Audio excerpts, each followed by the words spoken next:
Sanibona, phinde ngibingelele njena namhlanje ngaleli thuba ngalomzuzu ngaleli hora. Sibonge nje umdala wensuku, sibonge uNkulunkulu omangalisayo, sibonge uNkulunkulu omuhle, sibonge uNkulunkulu ongcwele, sibonge uNkulunkulu omkhulu kakhulu ngokuba eyena edala ilizwe nomhlaba, uyena okubusa konke, yena edala ilizwe nomhlaba, uyena ophakeme, ongcwele, ofanelekile, omkhulu ngaphezu kwazo zonke izinto. Yonke indalo ifanele ngabe ikhothamela yena, bonke abantu bafanele ngabe baguqa egameni lakhe. Yonke into ekhona lapha emhlabeni kumele ngabe ibonga itusa igama lika Jehova umdali wezulu nomhlaba ngokuba muhle, uthandekile, uyabongeka, uyamangalisa, uyikho konke kukho konke ngezikhathi zonke. Bantu bakaNkulunkulu, kuhlezi kuyinkulu kwemnandi intokozo ukuthi sihlangane ngalezi zindaba ezinkulu ezimnandi zasekhaya ezulwini, izindaba eziqwashisa thina ngezimpilo zethu, izindaba ezisiza thina, izindaba ezixwayisa thina, izindaba ezilungisisa thina ngoba singabantu lapha emhlabeni sona nsuku zonke senza konke okubi mihla yonke namalanga. Asilaleli, siyakoloza, siyaphinga, siyabulala, siyeba, sinomona, sinako konke, kuyathakatha, kwenzeka zonke izinto lezi. Kodwa masihlangane ngezindaba ezinkulu zombuso wezulu noma izindaba ezinkulu zikaNkulunkulu, izindaba ezisikhumbuzayo ukuthi hayibo, wena ubhedelana, wena ubhedelana, yazi wena usanenkanuko ethize, wena usanesono esithize, wena usanokuthi nokuthi odinga ukuthi ukususe, uzicwece, uzilungise ngoba uKristu uyabuya uzolanda ibandla lakhe. Elanda ibandla lakhe uzolanda abangcwele, abazilungisisile, bazicwecwa, basindiswa, bahlengwa, babhabhadiswa ngoba abantu baNkulunkulu ubhabhadiso ilona olusemqoka ngaphezu kwazo zonke izinto ngoba lokuhlambulula wena ezonweni zakho wazalwa nazo, zonke izono ozaziyo nongazazi, uhlambulule ezonweni zokhokho bakho. Remember abantu baNkulunkulu ukuthi sivele lapha emhlabeni sizalelwe kwisiqalekiso, isiqalekiso sabazali bethu Adam no Eva, abona phambi kaNkulunkulu. So ngaleso sikhathi uNkulunkulu esebaqalekisa wathi, inyoka ngiyaqalekisa uzohlezi uhamba ngesisu, wathi wena Adam ngiyaqalekisa uzosebenza kakhulu kanzima udle kwizithukuthuku zakho, wathi wena Eva, wena uzozala kabuhlungu, ukuzala kwakho kuzoba phakathi kokufa nokuphila. Wase zonke-ke izizukulwane ngezizukulwane njengoba bengabazali bethu, nathi sisaphila ngaphansi kwaleso siqalekiso. That is why abantu besifazane bezala kabuhlungu, that is why abantu besilisa kumele basebenze bedle kwizikhwepha zabo, that is why nenyoka isahamba ngesisu nanamhlanje, that is why kwenzeka zonke lezi zinto ezenzakalayo ezimpilweni zethu ezingemnandi, ezibuhlungu, ezinzima, ezitshengisa ngokusobala nangokucacile ukuthi nempela siphila ngaphansi kwesiqalekiso lesi esingasithandi, lesi esingasidingi. Kodwa ngokuba uNkulunkulu unomusa ngaphezu komusa, athi ngimenzela umusa abagcina imiyalelo yami. So ngaleyo ndlela, if sigcina imiyalelo kaNkulunkulu, singebi, singabulali, singaphingi, singafakaza amanga, singabe nomona, singalinge sakhohlwa usuku lweSabatha, singalinge saphatha ngezigama likaJehova, singalinge saba nabanye uNkulunkulu ngaphandle kwakhe. Ingaleyo ndlela-ke uJehova umdali wezulu nomhlaba ebesebonelela ukuthi wena wenza kangcono, wena wenza kahle. Hayi, sengiyasilibala-ke isono nesiqalekiso because yonke into bantu bakaNkulunkulu ebekiwe iyasuka. Ayikho into engenzeki uNkulunkulu njengoba ekwazi ukuthi abeke isandla kumuntu aphulukiswe kusuke lonke uhlobo ledimoni lisuke liphakathi, aphinde futhi uNkulunkulu uyakwazi ukuthi afake isifo kumuntu sihlale simlimaze khona ezokwazi ukuthi abuyele kuJehova. Ayikho uNkulunkulu into angayenzi. So nesiqalekiso nanoma kuthiwa sesibekiwe, nanoma kuthiwa sesigcotshiwe, nanoma kuthiwa sesipendiwe, siyakwazi ukuthi sisuke. Kufana nama-tattoos, ama-tattoos ayakwazi ukuthi asuke. Ngisho ngathi umuntu awinkinga isibhaliwe Nkosi yami sineminyaka nanani, iyakwazi ukuthi isuke. Yonke into iyasuka, upende odongweni, usubekiwe wanameka for as many years, 30 years, kodwa uyakwazi ukuthi usuke. Iwindi leli selifakiwe wabona ukuthi ikufaka kwalo kuthiwe khaxa, kodwa iyakwazi ukuthi isuke. Even izindlu zakhiwe, i-blocks phezu kwelinye i-blocks, i-blocks phezu kwelinye i-blocks. Yes, kunosimende la ngaphakathi okwenza ukuthi kuqine, kunamathelane lezi zinto lezi bese ziyabambana zibumbane, kodwa uyakwazi ukuthi ngelinye ilanga mase ufika no4 pound bese sala phansi lento ibhidlike ngendlela engazuthi ayikazi yahlangana. Kwa iwindi leli libonakala liqinile nanani, kodwa ayikho into engakwazi ukuthi isuse enye. Ngisho ngasebenziswa indlela enkulu nento enkulu ngendlela eyisimanga, kodwa konke kuyenzeka ngaso sonke isikhathi. NgoNkulunkulu-ke kwenzeka ngezwi nje kuphela, ngoNkulunkulu nje kwenzeka ngicabanga kwakhe nje kuphela, ngoNkulunkulu nje kwenzeka ngephimbo lakhe nje kuphela. Njengoba wathi akube khona ukukhanya, kwaba khona ukukhanya, into engakazi yayikhona. Wathi akube khona imvula, yaba khona imvula. Ngalesi sikhathi sobaba Noah kade ingakaze yaba khona, wasetha kube khona inyanga, cabanga ibhola elikhulu kangaka laba khona.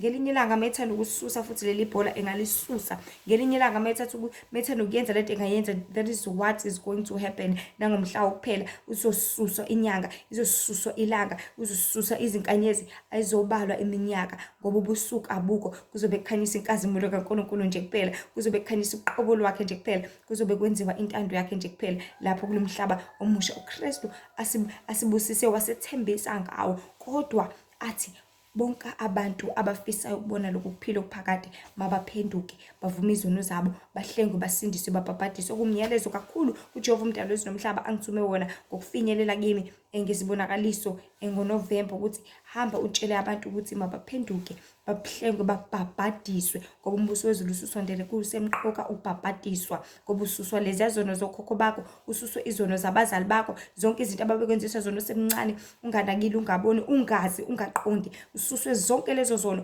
Phinde kuzosuswa ezakho, because ngenkathi umncane khona ukwenza untshontsho swidi, untshontsho shukela, uganga emva kwendlu nabafana namba necabuzana, nenza ini, wawenza amanyala uwedwa, wawezingcolisa, wawenza nanoma yini, wawenza konke okuningekayo, wakhula, waqhubeka wakwenza. Usunothi 14 waqala wajola, waqala waqamba amanga, waqala watshontsha 20 rand, waqala wenza izinto eziningi ezingafanelekile.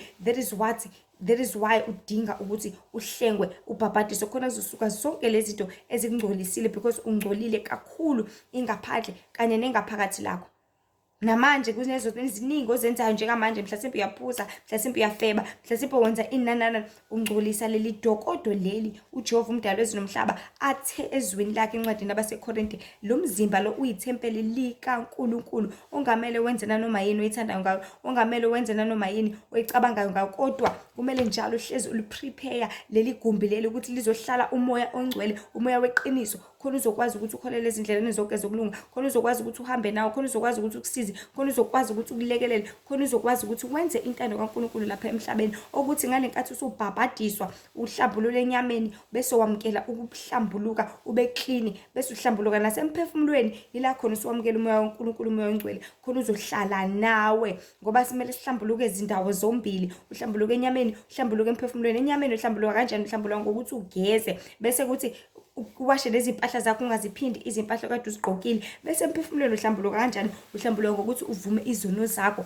ngoba zonke izono bantu baNkulunkulu siyazazi. Izono zingukweqa umthetho. Umthetho omuphi? Imiyalelo eyishumi le kade ngisho, ungamna noNkulunkulu, ungazikhothameli, ungazikhonzi, khumbula usuku leSabatha, ungcwelise, ungaliphathi ngeze igama likaJehova, ungabi nomona, ungaphingi, ungabulali, ungebi, ungafakazi amanga, futhi ungayifisi indlu yamakhelwane wakho. So bantu baNkulunkulu, izona zonke lezo zona kumele hlezi njalo sizivuma enkosini, ukuze uJehova umdali wezulu nomhlaba ezosithethelela kukona konke, bese sithola ukuphulukiswa nokuphilisa ezintweni zonke. Ngoba singabantu lapha emhlabeni sihlalela ukulungisa, sihlalela ukuzicwexa, sihlalela ukuziprepare, ngoba uKristu uyabuya bantu baNkulunkulu, useduzane kakhulu bantu baNkulunkulu. Zike zisho isithunywa saNkulunkulu ukuthi lapha emhlabeni sisalelwe u3 minutes nje kuphela, and lo 3 minutes asiwazi ukuthi isikhathi esiganani, lo 3 minutes asazi ukuthi iminyaka emingakanani, lo 3 minutes asazi ukuthi umzuzu ongakanani.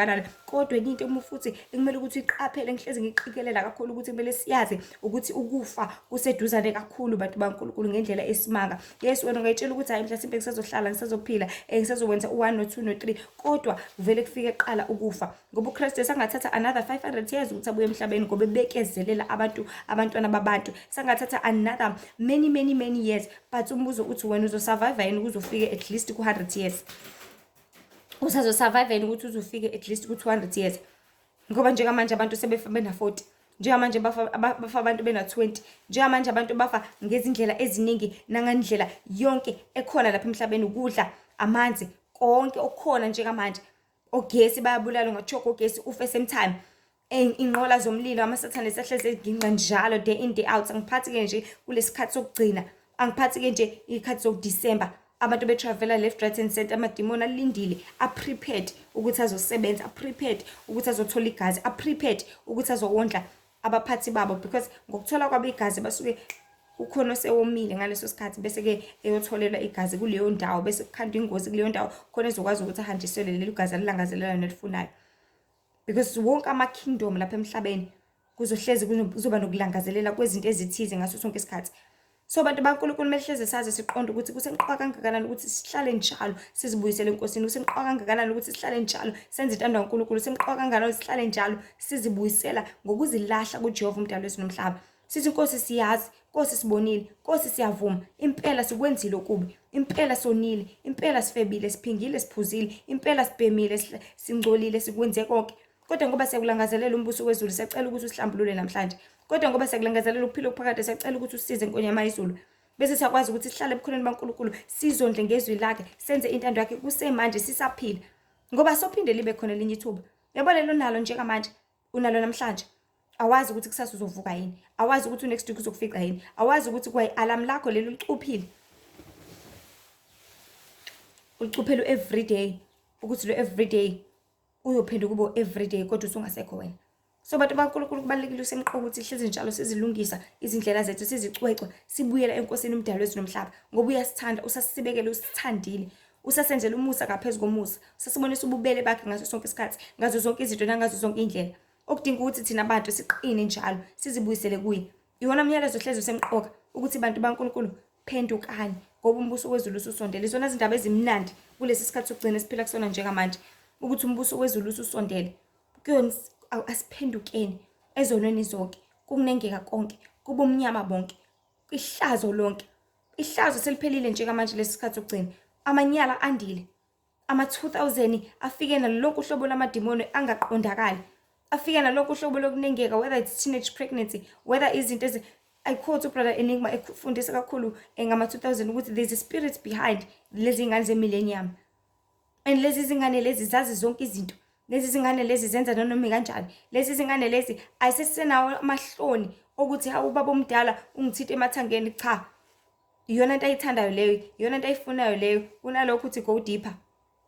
Abasenamahloni, abasanawo ukwesaba ukuthi hayibo ubaba wangibukisa kwentombi yakhe njengamanje. Cha, kunalokho usefuna ukulwisa abulala uma wakhe ngoba naku ubaba uyamthanda, sebeyathanda nabayajola kade vele babelalana. Abasenawo amahloni, abasenawo ukwesaba, imali bayifuna left right and center, zonke izinto bazifuna la. And if labantwana laba kusukela ngo-2000 kusukela actually ngo-2000 kuyale benza kanje 2011 izingane zamanje zihamba zifele ematshwaleni. Cabanga ematshwaleni kwakufa abantu abadala, but sekwazi ukuthi kufe umntwana ona-13 ematshwaleni ebumnandini kusiphithiphithi nakuzo zonke lezi zinto. Imagine-ke laba bazalwa manje, imagine-ke laba bazalwa bebuka ukuthi osisi bethu benza kanje, obhuti bethu benza kanje, kanti kuyaphuzwa, kanti kuyabhema la namothi ngibuzama. A 5-year-old njengamanje sefuna ukubuzama, actually ayisafuni, sebebuzame ibona sebazi kangcono ukudlula abazali. A 5-year-old manje yazi ifone engaka, i-tablet, iyazi ukuthi chofa la nala nala, iyazi ukuthi kwenziwa ukuthi nokuthi nokuthi, engazi kwa umzali, engaqondi kwa umzali, but yona iyazi. Umzali ayitshela ukuthi ingane yami ayazi lutho, mhlasimpe manje ngiyise kwi-tutor iyoyifundisa nanani, yazi okukhulu kunawe mzali ukuba uyazi, yazi izinto eziningi kunawe mzali ukuba uyazi. So bantu baNkulunkulu kubalekile kusemqoka ukuthi sihlezi njalo sazi singabantu baNkulunkulu ukuthi ukuphenduka ekumele sikuqikelele, sisanethuba ukuphenduka okumele ukusebenzele, usakhuluma, usabona, usezwa, usaphila, because isikhathi sincinyane siyaphela bantu baNkulunkulu. Isikhathi siseduzane kakhulu, isikhathi siyaphela ngempela. Konke kuyazenzakalela lapha emhlabeni njengamanje. Othanda ukuthi enze ukuthi uyakwenza izinkanuko njengoba isho incwadi abaTimothewu, abadukisi bey'khathi zokugcina bagcwele, abangahloniphi abazali, bona ama-2K lawo, abangenzi ukulunga, abangalaleli, awona ama-2K lawo. Yonke into abantu bathanda imali, ama-2K lawo uthi uyabuza ingane at least 6-7 years, yini ekujabulisayo mntanami? Ngijatshulisa ukuthi uma kuno-10 rand ephaketheni. Awu, uma ungekho 10 rand shuthi wena ujabule, uma ungekho lo 2 rand shuthi wena ujabule, uma ungawadla ngama-chips shuthi wena ujabule, uma ungakutholanga ukuthi shuthi wena ujabule. Awu, kwaze kwabuhlungu-ke lokho. So siphela esikhathini sokugcina abantu baNkulunkulu ngendlela eyisimanga, ngendlela ukuthi kubalekile ukuthi sazi siqonde ngaso sonke isikhathi ukuthi konke kulele kithi. Eyakho impilo ilele ezandleni zakho, okwakho ukuphila kulele kuwe ukuthi wena wenzani ngakho, ushisekela yiphi indlela, uhamba ngayiphi indima, imaphi ama-values owagcinayo uzigcinela wena, because yonke into esenza lapha emhlabeni sizenzela thina. Akukho kwenzayo ukuthi wenzela omunye umakhelwane wakho, wenzela umakhelwane wakho but wena uzozuza ngelinye ilanga. Ukwenzela umntwana wakho wena ozozuza ngelinye ilanga, ukwenzela uma wakho, ukwenzela udade wenu, ukwenzela bani isithandwa sakho, unkosikazi wakho, umyeni wakho, but wena uyozuza ngelinye ilanga. Athi omunye ake sengiyakwenza-ke nje ngoba ngifuna ukujabulisa wena. Hello, ujabulisa omunye umuntu ngawe. Hawu Nkosi yami, sengiyakuthatha-ke lokudla ngoba nakho kodwa ngiyazi ngifastile Nkosi yami kanjani, kodwa hayi sengizokuthatha-ke ngikudle ngenzela ukuthi ngoba phela Nkosi yami ngingakuphoxi. Break your own fasting. Ubreak isivumelano obenaso noNkulunkulu ngenxa yomuntu, ngenxa yokuthi wenzela yena. Lalela-ke, ngikhumbuze, wenzela wena. Ngikhumbuze, uwena ozozuza, uwena ozoluza, uwena uwena ozosafarisha ama-consequences. Isho njalo igama lesingisi, imiphumela kusasa. So ayikho into umuntu uma uyenza lapha emhlabeni kube ukuthi uyenzela omunye umuntu. Ayikho into othi uma uyikhandleke lapha emhlabeni kube ukuthi wenzela omunye umuntu, athi umuntu hayi sengisebenzela iy'ngane zami nani. Lezi iy'ngane mase kuthiwa ziyashona zonke at the same time, mhlawumbe zisho nomuzi, buwenzela bani? Suzowenzelani? Suzoqala phansi wenzele bani manje? Noma nawe uzovela ukuthi uzibulale ngenxa yokuthi konke okade ukuzama, yonke imizamo yakho ihlulekile. Athi umuntu ngiphilela umyeni wami Nkosi yami, uphilela ukumsebenzela, uphilela ukumenzela zonke izinto. Yena uyayifebela ngaphandle, yena mhlasimpe uyisitabane. Yena ubhizi nabanye abantu besilisa, uyitshela ukuthi wena akangijoleni nani, uhleze ekhuluma nobabani, kanti ibona impela ajola nabo labo babani.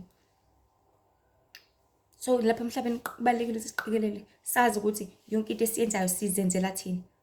Ukukhandlekela kwakho uzikhandlekela wena, ukukhuluma kwakho uzikhulumela wena, ugqoka kwakho uzigqokela wena, ukukhazimulisa uNkulunkulu, konke okwenza uzenzela wena, ukuphila kwakho uziphilela wena, ukudla kwakho, indlela odla ngayo uzidlela wena, umzimba wakho lo, amanzi waphuza uziphuzela wena. If ukhetha ukuphuza ngcolile ubuzenzela wena kwasekuqaleni. Konke esikwenzayo sizenzela thina abantu baNkulunkulu. Masiqine kakhulu enkosini, siqine emandleni ayo amakhulu, khona uNkulunkulu ezosisindisa, khona uNkulunkulu ezosihlenga, khona uNkulunkulu ezosihawukela, khona uNkulunkulu ezosenzela umusa nothando nobubele ngaso sonke isikhathi. Ngoba ngaphandle kwakhe singenze lutho. Udumo malo bekuye ngaso sonke isikhathi, yena odalile izwe nomhlaba, yena okwenza konke. So namhlanje ngifisa nje sikhulume ngesihloko esithi inkanuko iyaphuthuma. Inkanuko iyaphuthuma. Yazi in most cases abantu baNkulunkulu kumele hleze sazi ukuthi imizimba yethu iyamadokodo ayo yonke imimoya, iyamadokodo azo zonke izinkanuko. Yonke into ebizwa ngenkanuko isuke ungumoya thizeni. Inkanuko yenyama, moya especially, okuhaha, inkanuko yenyama, ukuthakatha, inkanuko yenyama, ubufebe, ukuphuza, ukubhema, inkanuko yenyama, zonke lezi zinto lezi zisuke zikuluthekisa ngaleso sikhathi. Nenkanuko yenyama ebizwa ngekithi ilust ngesingisi, ukhanukele ucansi. Laleyo inkanuko yenyama ethi mayifikile yakusinda ngaleso sikhathi, kube ngazuthi lento ungayenza manje. Kube ngazuthi ungaphuthuma usheshe uyenze. Why? The reason why kuze kuphuthume kangaka ukuthi usheshe uyenze lento, it is because lo moya lo usuke wazi ukuthi akumelanga engabe ulana, akumelanga engabe usebenza ngalendlela, akumelanga engabe ubusa la, akumelanga engabe usebenzisa lo mzimba, because yonke imimoya iyazi ukuthi ayinagunya, ayina authority emizimbeni yabantu. But if ngaleso sikhathi ufuna ukuthi usheshe kusebenzise khona izokwazi ukuthi ibuze ithole lento eyifunayo, bese ngento eyaziyo ukuthi akumelanga, kumele ngabe injalo. So inkanuko iyaphuthuma, ijahile, ijaha ukuthi kusebenzise. But the unfortunate part uNkulunkulu ade itshala njengamanje ngilungisela ukuthi ngizokwenza le nkonzo ukuthi ngale nkathi iphuthuma, ifuna ukuphuthuma, ifuna ukuthi kushiye ne-something, ifuna ukushiya nesicu. Ngoba siphuthumile yakufebisa isokushiya nani nengculazi. Phuthumile yakuphuzisa izokushiya nani nesifo sesibindi. Iphuthumile yakubukisa leyo porn leyo uthi yazi angithanda ukuyibuka kodwa athi ngiyibuke just ivideo encane nje, izokushiya naloko ngcole emehlweni bese lento libele ilangazelela. Ikuphuthumisile yakudlisa into ongafanele ngabe uyayidla, mhlawumbe ushukela kakhulu owedla bese uthi uyagijima uyaphuthuma ufuna ukuyenza ungabashiya nani, izokushiya nesifo seshukela, izokushiya ne-BP, izokushiya nekhanda, izokushiya na whatever. And masiyazile ukuthi lo muntu lo ngingena kanje kuyena, ngimthola kanjena ngalendlela, na next time uzosetshenziswa leyo ndlela, na next time phinde kuzanywe ngayo, na next time phinde kuzanywe ngayo. So inkanuko iyaphuthuma. So ngosuku lokukhonza ngithe ngicambalele nje ngabona isibonakaliso, ngabona owesilisa ebukosifazane, because abantu baNkulunkulu kumele sihlezi sazi ukuthi uNkulunkulu uhlezi esivezela izinto ngendlela yakhe, whether ngesibonakaliso noma ngephupho, whether ngokuthi atshale amazwi enhlizweni, noma uNkulunkulu akhulume through umprofeti, akhulume through umfundisi, akhulume through izwi likaNkulunkulu okuyiBhayibheli lethi lingcwele, akhulume nanoma ingayiphi indlela. But kukona konke usuke izama ukuthi imiyalezo yakhe ifinyelele. Kukona konke usuke izama ukuthi amaqiniso akhe siwazi, siwaqonde, siwaphile. Ngoba uyindlela neqiniso nokuphila. Leli qiniso leli masulazi, usulazela ukuthi ugcineke manje uliphile, ngoba uJohn 8:33 uthi iqiniso niyakulazi futhi liyakunikhulula. Into mayikhululile ke phila ngayo. Into mayikusizile ke sizakala ngaleyo nto le ngaso sonke isikhathi. Usizwe yini? Usizwe ukukhuleka. Bowukade ugula wakhuleka waphila. Njalo ke mawugula khuleka. Usizwe yini? Usizwe ukuthi ulale njalo mawushawe isiyezi uvela ulale. Njalo masekushaya lala ke. Usizwe yini ukuthi udle into ukuthi njalo mawuzizwa ngalendlela njalo enza kanjalo. So sengabantu balekile kusemqoka futhi ukuthi siqikelele ngaso sonke isikhathi, ukuthi sazi ukuthi yonke into ezokwenza ukuthi uphuthume ungqabashiwe ufuna ukuyenza manje nani.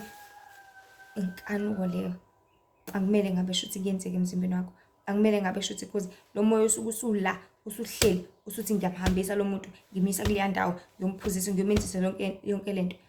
Ajaha umuntu aphuthuma uthi awuzihambe phela fethu, awufethu sambeni phela fethu, awukuthi nokuthi isijahile lento.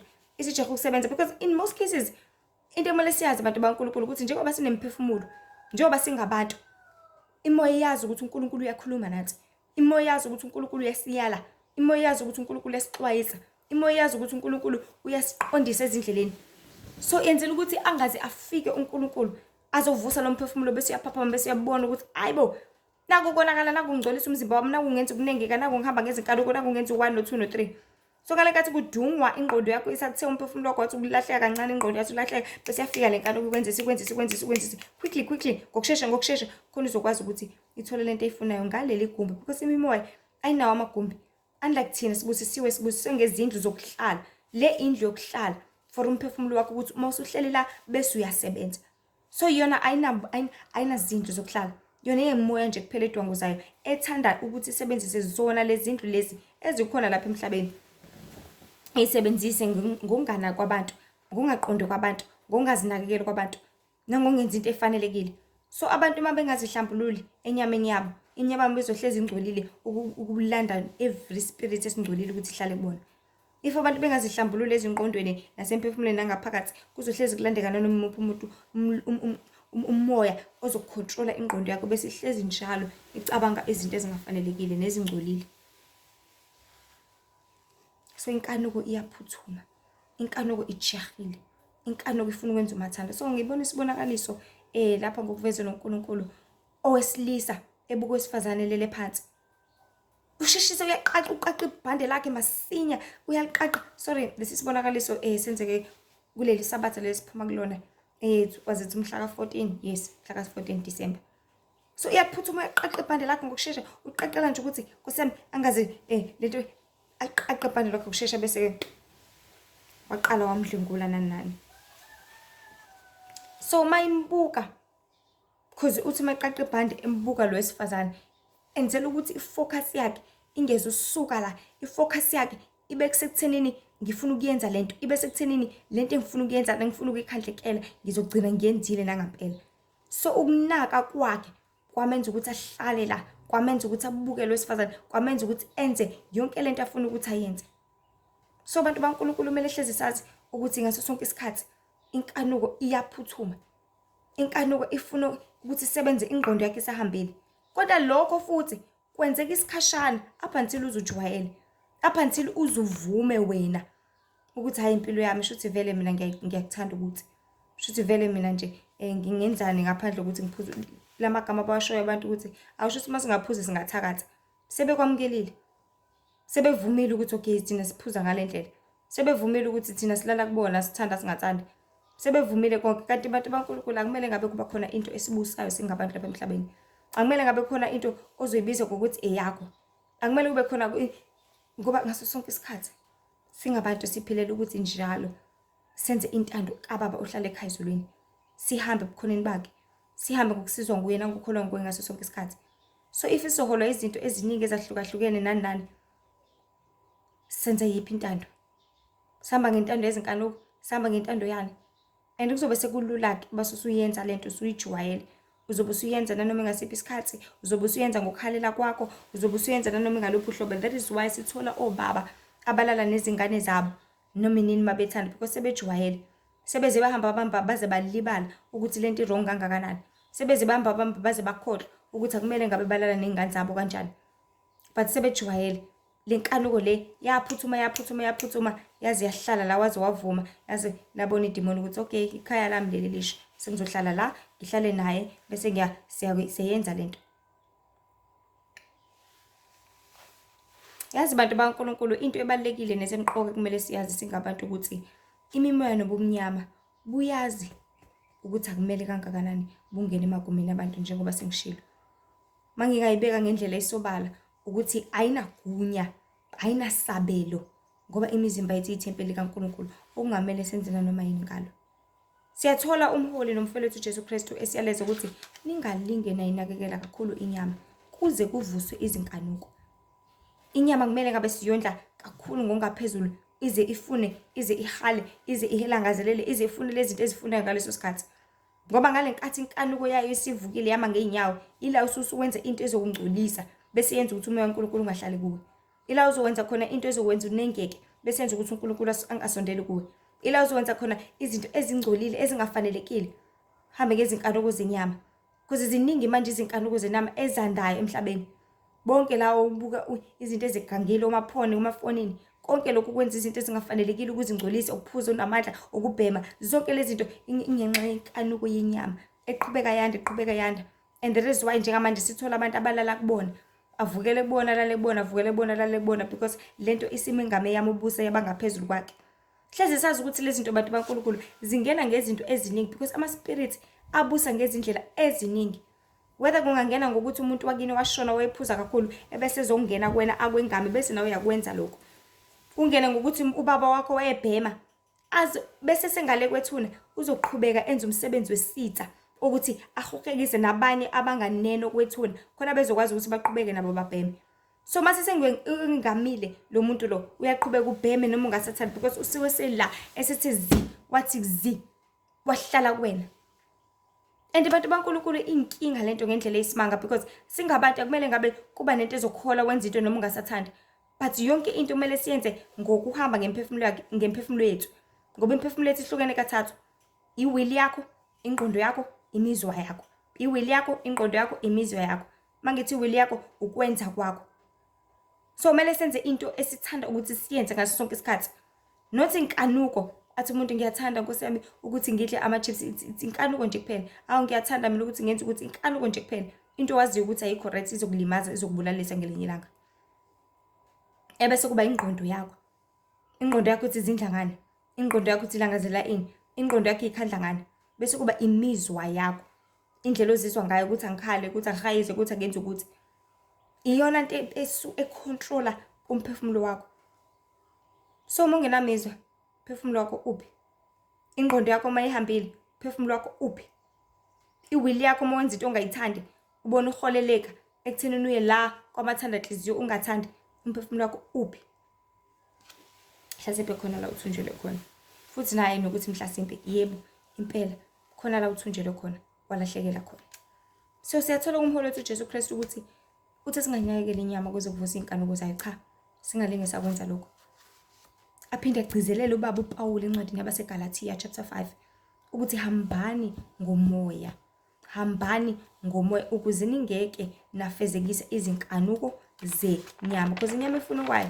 Ifuna ukudla, ifuna ukujabula, ifuna ukuhleka, ifuna zonke lezi zinto ezikhona ezigcwele lapha emhlabeni. Ifuna konke okothuli. Ibona lokho ifune lokho, ibona lokho ifune lokho, ibona lokho ifune lokho.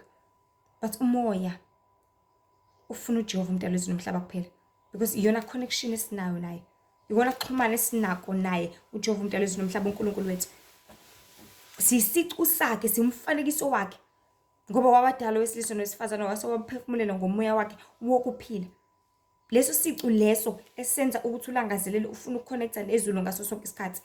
Leso sicu leso esikuwe esikwenza ukuthi wena uphakame njalo mawuzunihlabelelo. Esikwenza ukuthi wena uvuke njalo mangabe ukhuleka.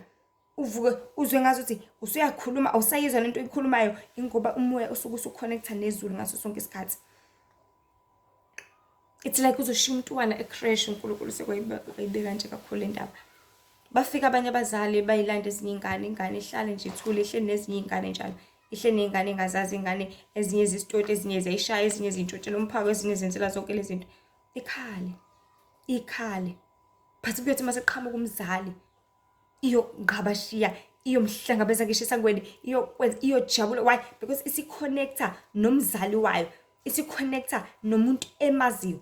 Kade i-around abantu engabazi, kade i-around izinto eziningi ezahlukahlukene ezingayijabulisi. But ngoba sikuxhumene nalo oyithandayo, sikuxhumene nalo emaziyo, sikuxhumene nomdali wayo, sikuxhumene nomlethi wayo lapha emhlabeni, ila isithola khona ukukhululeka, ila isithola khona injabulo encane engapheliyo. That is why amakholwa ethola injabulo memvuselelweni, ethola injabulo mekuhlangene komkhuleko yomama bolesine, bolesithathu, bolesihlanu, ithola ukujabula mengabe kuyiwe enkonzweni, ithola ukujabula mengabe kuyiwe emadokoteni, emakhampini, ithola ukujabula mengabe kuyokhuleka, kuyohlangana, ithola ukujabula mengabe kufundwa izwi kuzondleke zikaNkulunkulu, ku-project, ukubuka ama-movie oJesu, kwenziwe zonke izinto, anything ehlangene noNkulunkulu, imphefumulo yethu iyajabula. But siphila esikhathini sokugcina njengamanje lapho khona yonke into eyinkanuko yenyama isishendezela, ifuna ukususa lolo thando lolo kubantu, so that abantu bengeke beze bekwazi ukuthi baphulukise bathole umbuso wezulu ngelinye ilanga. Sithole yonke into njengamanje isifinyeza uthando likaNkulunkulu ngathi.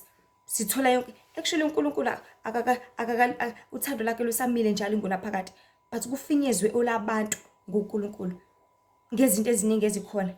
Sizothanda ifoni yakho ukudlula uNkulunkulu, sizothanda imali ukudlula uNkulunkulu, sizothanda abantwana bakho ukudlula uNkulunkulu, sizothanda umndeni wakho ukudlula uNkulunkulu, sizothanda imoto yakho ukudlula uNkulunkulu, sizothanda i-TV ukudlula uNkulunkulu. Uyayibuka whole day, thanda uTikTok ukudlula uNkulunkulu, scrolla whole day, Facebook scrolla, izibhora lento, kodwa uqhubeke ube busy nayo.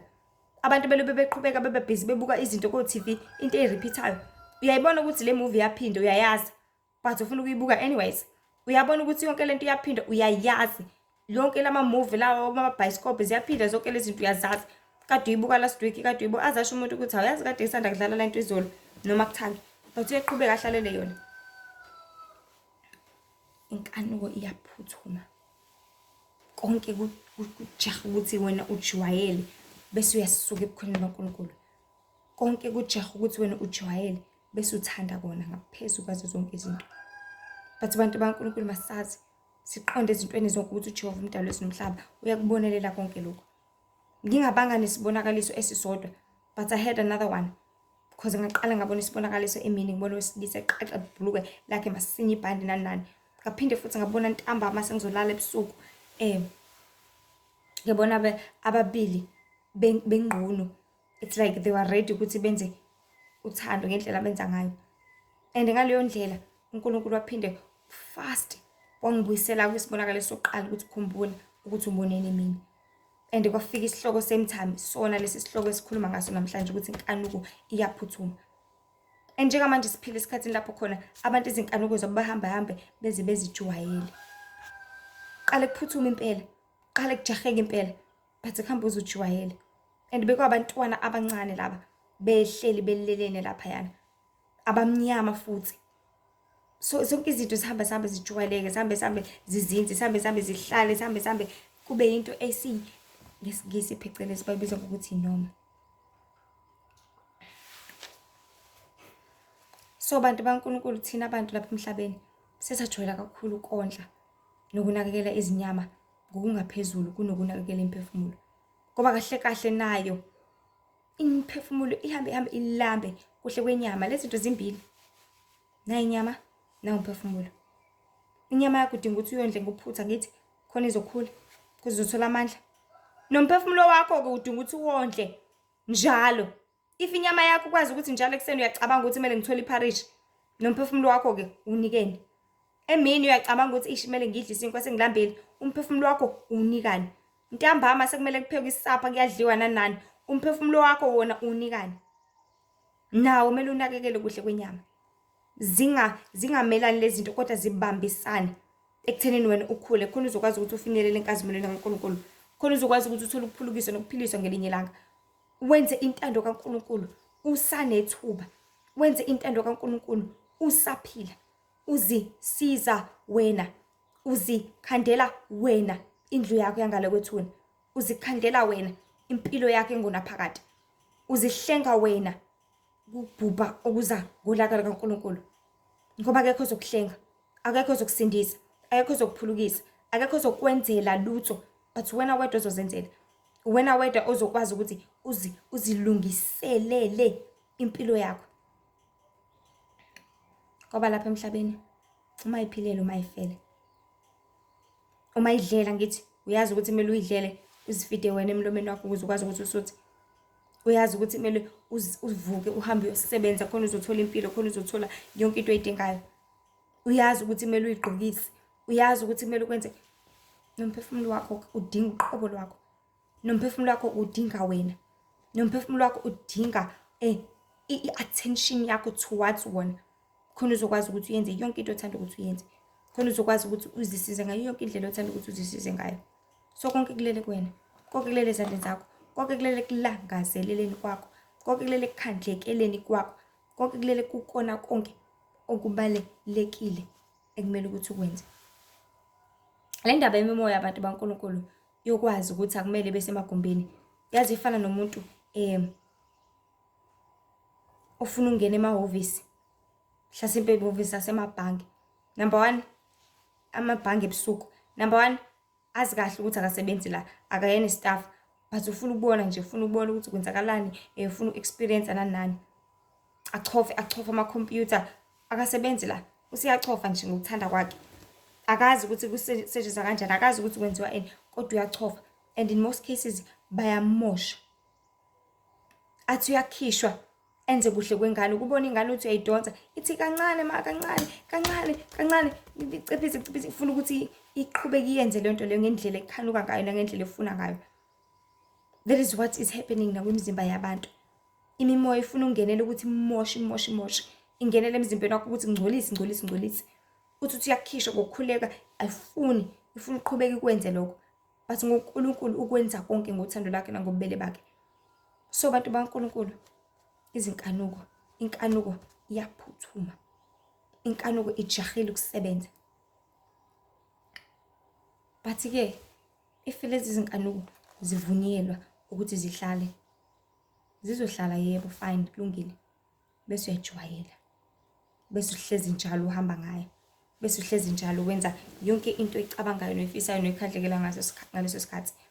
Okuza kakhulu izinkinga ngaphezulu kwalokho, because bonke abaphila lapha emhlabeni, abaphila lapha enyameni, bazohlezi bebhekene nezinkinga. Izohlezi impilo yakhe ingekho lula, izohlezi inzima, because uzohamba ngenkanuko ngaso sonke isikhathi, uhlezi uzinakekela ngokungaphezulu. Ila uzoswela khona, ila uzoshutelwa khona, ila ungezolinda khona, ila ungezobekezelela khona, ila ungezokwenza konke okufanelekile ekumele ukuthi ukwenze.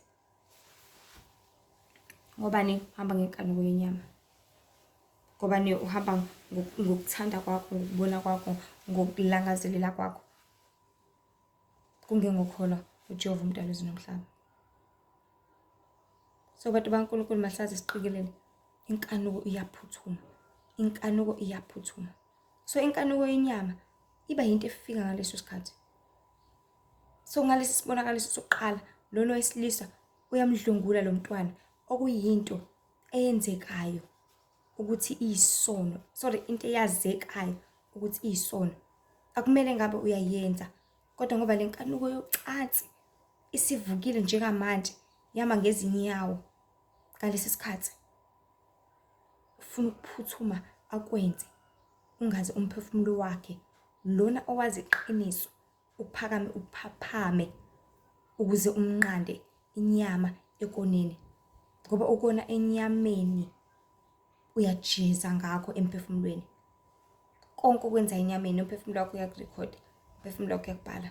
Ngosuku olukuthi waphuza wangazivuma lesono, ngosuku olukuthi wabhema wangazivuma lesono, ngosuku olukuthi wayendaweni ukuthi wangazivuma lesono. The more ukwenza konke lokho ngaso sonke isikhathi, yazi la kwenzeka ini khona, ila uthi ngelinye ilanga mawufa ungabhabhadiswanga, mawufa ungahlengwanga, mawufa ungakholwanga uJesu Kristu, mawufa ebese zonke lezi zono lezi uyobuzwa ngazo.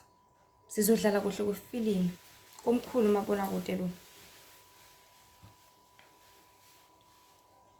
Bese basezidlala lapho kuleyo filimu leyo. Ayikho into ozoyisho, ayikho into ozoyenza. Because uyayazi lento, uyenzile. Wayenza ubona, wayenza uwazi. That is why abantu baNkulunkulu kubalekile ukuthi ngaso sonke isikhathi sihlale sizibuyisele enkosini. Ngaso sonke isikhathi sihlale senza intando kaNkulunkulu. Ngaso sonke isikhathi sihlale senza okuthandekayo enkosini. Sihlale sizicwexa, sihlale sizihlambulula, sihlale sizicorrecta. Ngixolele kakhulu ngalokho. Bengisasho ukuthi kufanelekile ngaso sonke isikhathi ukuthi sihlalele ukwenza isilungiso singabantu lapha emhlabeni. Sizilungisa thina, sizilungiselela ikusasa lethu, sizilungiselela ukuphila okuphakade, sizilungiselela ukukhanya neqiniso lika Jehova umdali wezulu nomhlaba, ngoba ngaso sonke isikhathi akekho ozokulungisa, akekho ozokulungisela, akekho ozokusiza, akekho ozokuhlenga, akekho ozokuhlelela ngaphandle kwakho. Akekho ozokulungisela aqondise endleleni ngaphandle kwakho. Because wena obonayo ukuthi ungcolephi, wena obonayo ukuthi udinga ukucwecwaphi, wena obonayo ukuthi uwonephi, wena owaziyo. And abantu abaningi bahamba ngezikolelo ukuthi hayi ake ngizabe ukuthi ngihambe ke ngiyovuma izono zami, ngithi kuyiphungula kancane lapha esontweni nani. Hello, uyoziphungula. Isono siyanyanyeka enkosini, awudingi ukusiphungula, udinga ukusisusa. And ke besho kanjalo methi uyoziphungula, shothi ushiso komuntu ozothi mase sesiphungulile futhi aphinde enze ezinye, aphinde enze ezinye kanjalo. Kanjani? Into enjani leyo bantu baNkulunkulu? Singabantu kumele hleze sazi siqonde ezintweni zonke ukuthi kumele sihleze njalo sizilungise. That is why ngoba siyazi sonke ukuthi siphila emhlabeni wesono, siphila emhlabeni onengekayo, siphila emhlabeni olusizi, siphila emhlabeni ozinto ziningi, ozinto ziyanda ngaso sonke isikhathi. So siphilela ukuthi senze njani? Siphilela ukuthi sizilungise njalo. Siphilela ukuthi sivume izono zethu njalo. Njalo ntambama uyazivuma zonke izono zakho ozenzile osukwini. Uyazi ukuthi wenzeni, uyazi ukuthi uwonephi. Ngoba uyaxwayisa umoya kaNkulunkulu, ngoba uyakutshela ukuthi ungayenzi le nto, ngoba uyakukhumbuza ukuthi cha kuyisono lokho. Hayi bakumele ngabe uyayenza le nto leyo. Yikho inkanuko iphuthuma. Ufuna ukuthi sheshe kwenzise le nto leyo, ungaze waxwayiswa, ungaze waqwashiswa, ungaze waphaphanyiswa. Ngoba noKristu uhlezi njalo ezoxwayiswa, onoNkulunkulu uhlezi njalo ezophaphanyiswa. Owazana nomfelo wethu uJesu Kristu usihlezi njalo ngomoya kaNkulunkulu ezosizwa ezintweni zonke. Kodwa masingenaye la uzobe uzenzela khona umathanda. Phila impilo esinoma kanjani, mawuthanda ukuthi ukwenze lokho yakwenza. Kusawazana naye, awunendaba futhi awusoze waba nandaba. So bantu bakaNkulunkulu,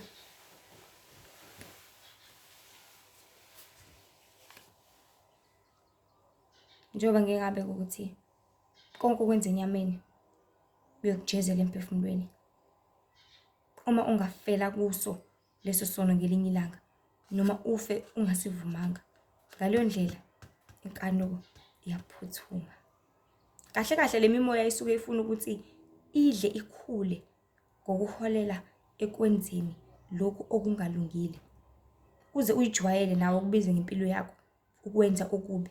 Uma usokwenza wena ngokuthanda kwakho, uyibona into oyenzayo, kepha uqhubeke uphindelele. Yilapho-ke izulu likubona konke futhi uzokujezela kusasa ngenxa yokuthi wena wenza izenzo zobubi kwabanye abantu. Ngoba into emcunulayo uJehova ubaba wethu ohlala ekhaya ezulwini ukuthi kube khona umuntu ozozwela ubuhlungu, kube khona umuntu ozoba lusizi, kube khona umuntu ozokhala ngenxa yesenzo somunye umuntu. Ngaleyo ndlela ngaleso sikhathi usuke uyithintile inhlamvu yeso likaNkulunkulu. Ayikho into enijabulisa uNkulunkulu ngenxa yokuthi umntwana uyakhala, uyadlwengulwa eneminyaka ewu4. Ayikho into emthokozisa uNkulunkulu ngokuthi kunomntwana obeziphethe kahle, wavele wabanjwa nje isinoma kanjani kwase kwalahleka konke. Ayikho into emthokozisa uNkulunkulu Uma umuntu esebalisa ethi awu Nkosi, kade Nkosi ngangizama, kade ngangithi ngizama umsebenzi, ngizama ini zonke lezi zinto, sengithi sengiwutholile umsebenzi. Hawu Nkosi yami, sengivele nje ngantshontshelwa imali yokugibela, sengizogibela ngani? Sengithi-ke mase ngikutholile konke lokho ebengikudinga, kwavele kwenzeka ukuthi akakuthandi konke lokhu uNkulunkulu. Akakuthandi konke ukuthi siphatheke kabi, akakuthandi konke ukuthi sithwale kanzima, akakuthandi konke ukuthi kube khona umuntu ozontshontshela omunye. Usuyisevile Nkosi yami, wayiseva imali eningi, usevele ifoni yakho biyona leyo ngqozi engaka, ebese kuba khona umuntu ozoyithatha nje sinoma kanjani. Akayithandi yonke lento uNkulunkulu, ngoba mase ubalisa usukhala, ila khona sono leso simlandela lo muntu osenzile. Ngoba even wena uzoboleka umuntu, mhlasimpe uzomboleka imali nanani, mase sebalise seyidinga ngempela, ngoba phela uthe uzoyikhokha waphela ngempela u5 months, uyayidinga ngale nkathi ebalisa ekhala, ingale nkathi kufinyelela kuNkulunkulu. Ngoba azikho izinyembezi eziwela phansi, azikho izinyembezi eziwela phansi. Sihlale sazi futhi bantu baNkulunkulu ukuthi sijezu kubenzi bokubi siyabekwa, sibalinde nje impela, noma bekushendezela lokho besaphila, noma lokho bengeke bekujezele besaphila, or abanye bayakujezela besaphila. Thola ukuthi uzoyejele ngenxa yokweba, thola ukuthi uzoyejele ngenxa yokubulala, thola ukuthi uzogula phakathi isifo sengculazi ngenxa yokuphinga, thola ukuthi uzoba nenkinga ngenxa yokuthi wenza ukuthi nokuthi. Yes, uyakwazi ukuthi ujezele usaphila, kodwa futhi uma uqhubeka nakho ungaboni ukuthi yazi kumele ngilungise, sengize ngangena ejele ngenxa yokuthi nginenkani ukuthi ngithanda ucansi, ngeke. Kumele ubuke lokhu underline ukuthi ngeke, akumele ngabe ngiphila impilo kanje, akumele ngabe impilo yami ihamba kanje, akumele ngabe ngenza u1 no2 no3. Sengiyakujezela njengamanje, ngeke Nkosi ngicela ungisize, ngeke Nkosi ngicela ungihlenge, ngeke Nkosi ngicela ungilungisise endleleni, ngihambe ebukhoneni bakho, ngibuyele ebuqotheni bakho nasebungcweleni bakho, ngokusizwa nangokuthandwa nguwe ngaso sonke isikhathi.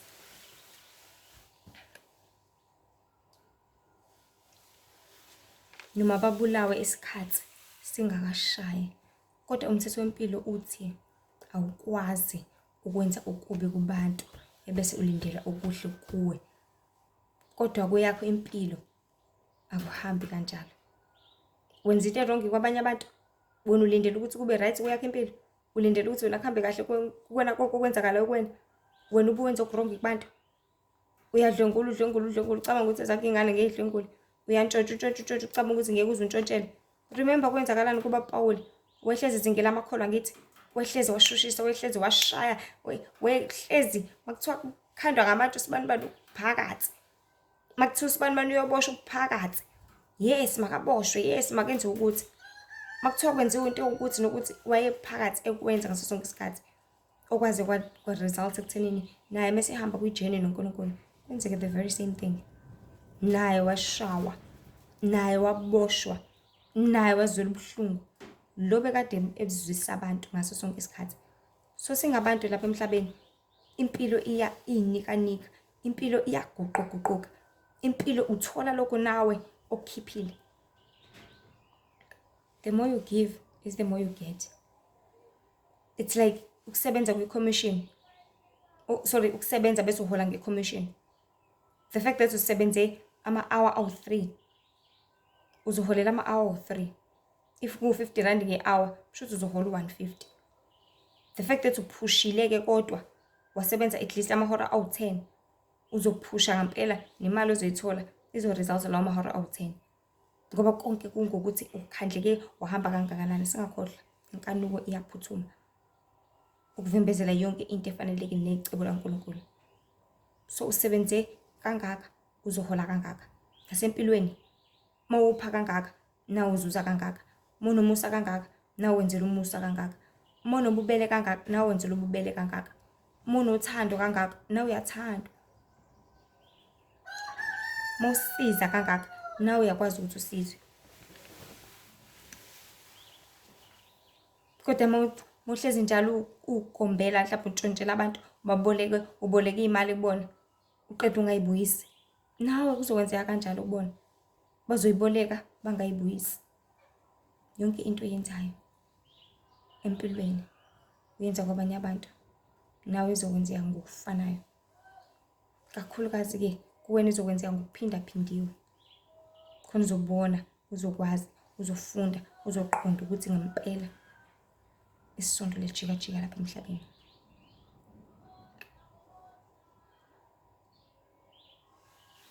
Nangalo myalezo bantu baNkulunkulu, ngesibonakaliso sesibili engibe naso uNkulunkulu abekuveza izinga locansi elandayo emhlabeni. Izinga lenkanuko yocansi abantu belilangazelela.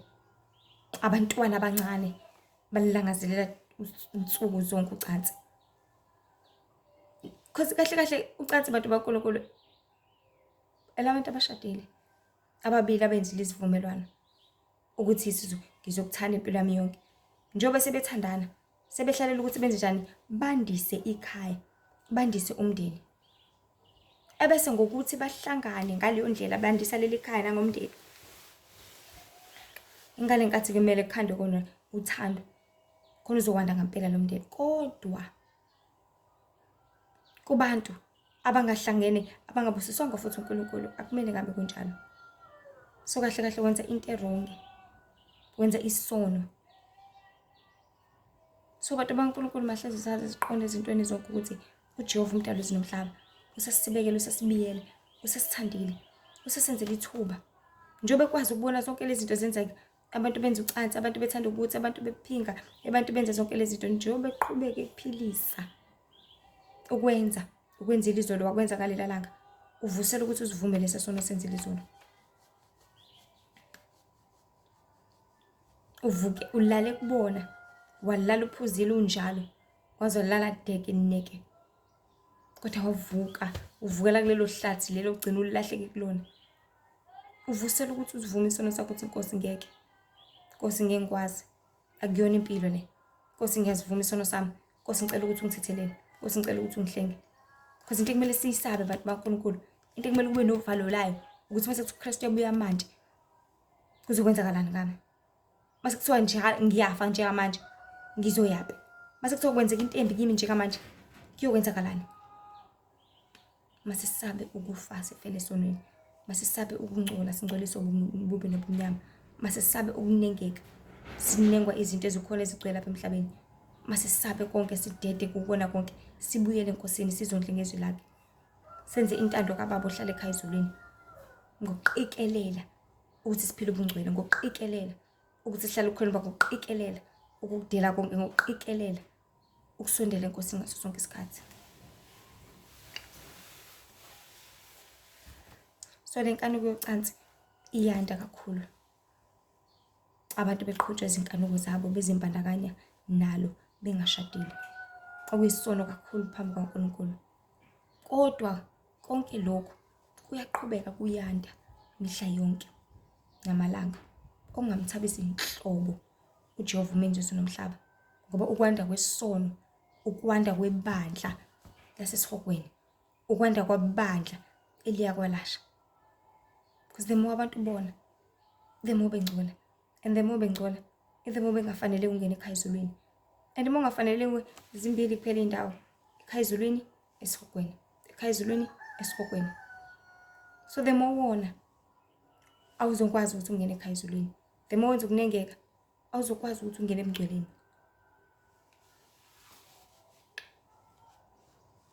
Ungamthabisi inhlobo umenzi wezulu nomhlaba, ngoba ukwanda kwesono, ukwanda kwebandla lasesihogweni, emva kwethuna nangomhla wokuphela. Ngakho-ke bantu phendukani. Akuzosisiza ngalutho ukuhamba ngezinkanuko. Akuzokusiza ngalutho ngoba zingezisikhashana, kodwa ezikushaya zikushiye umaka. Umaka kanjani? Ukuthi wena okay singasebenzisa leli gumbi. Umaka kanjani ukuthi lo ushawa kanje. Uma kanjani ukuthi okay demoni lingangena kanje. Uma ukuthi because yonke into iba isifundo kubumnyama, iba isifundo futhi naNkulunkulu ukuthi lo mthetho wakhe ukuthakathaka ngalendlela, lo mthetho wakhe u1 u2 no3. So ubunzima bempilo benza abantu bawelele ebubini ngokuzinikela. And the more impilo ibanzima njengamanje, abantu athi ngivele ngiyele esokeni lami. Une stress emsebenzini, uqoshiwe, uvela uthi ngihambe ngiyokwenza ukuthi. Une stress, uyaxabana nonkosikazi wakho, uvela uthi ngihambe ngiyokumakhwapheni. angihambe ngiyokuthenga because ziningi izinto ezenzakalayo zikuxokozelisa ingqondo. Ebese uyawelela ebubini ngamasiboma, uwelele ebubini ngenkani, uwelele ebubini ngekanuko. Inkanuko iyaphuthuma. Ubuka inkinga, ubuka ukuthi awoma i-bank balance yami ukuthi nokuthi ngivele ngiyophuza.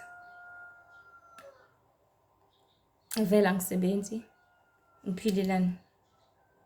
Vele ngishonelwe iy'ngane zonke, izingane zami y'file zonke, ngiphilelani. Vele impilo yami iyabheda, vele mina anginamndeni, vele mina abangithandi, vele mina ngu-1 no-2 no-3.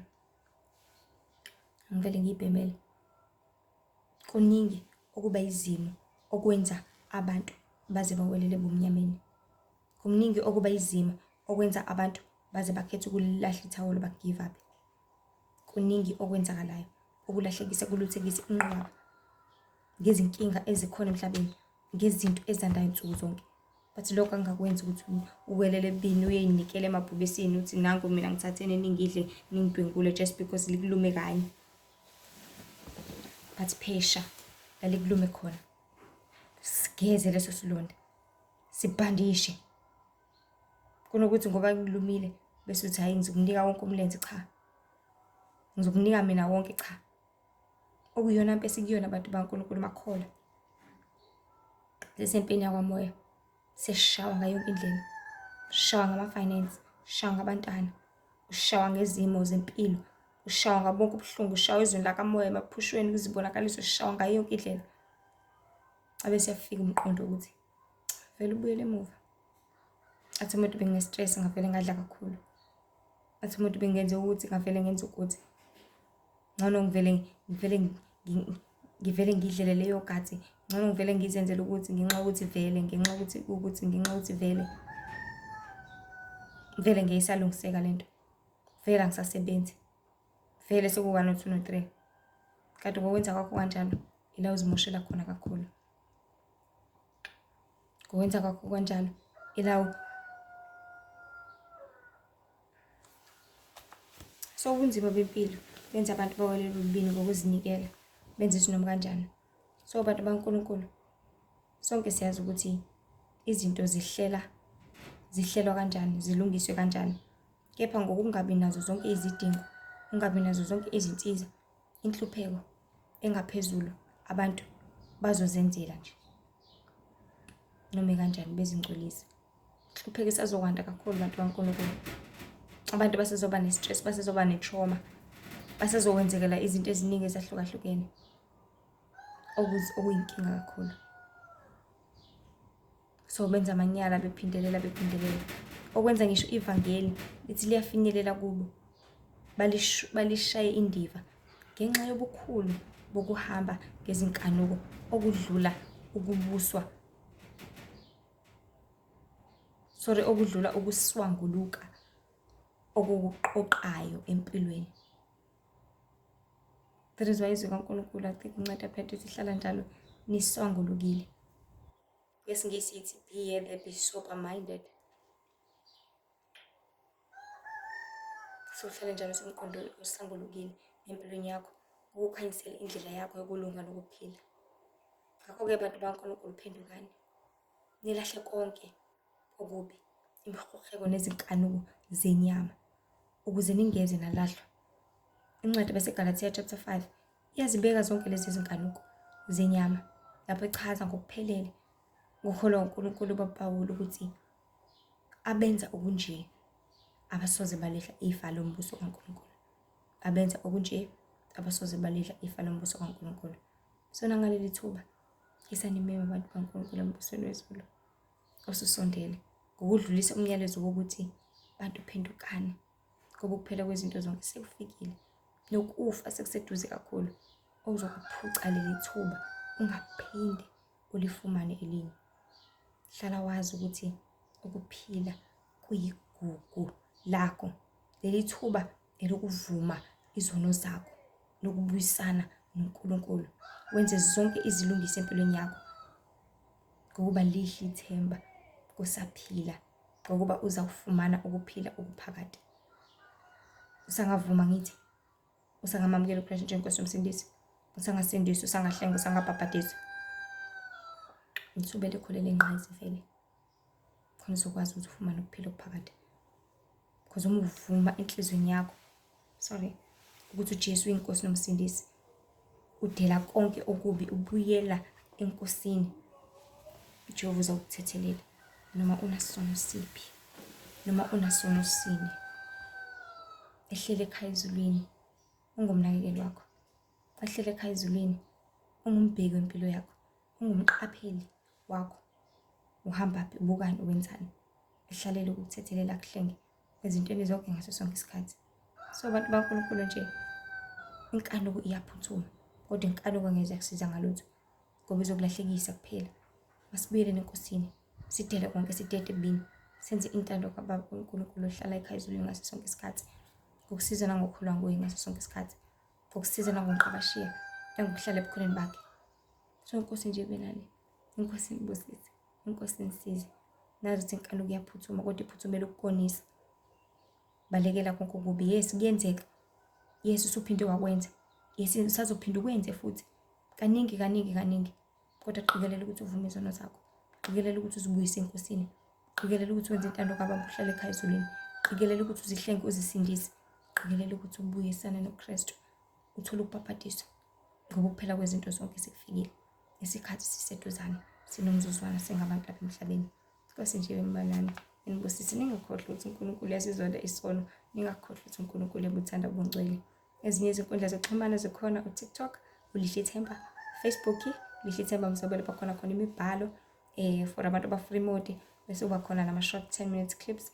Instagram, uLihle Ithemba Wendo with IE Mzobe. Inkosi benani, siyacela nidlulisele nakwabanye bathole ukuphulukisa nokusindisa. Ngelihle linamandla lengcwele, igama lenkosi uJesu manje sekuphakade. Amen.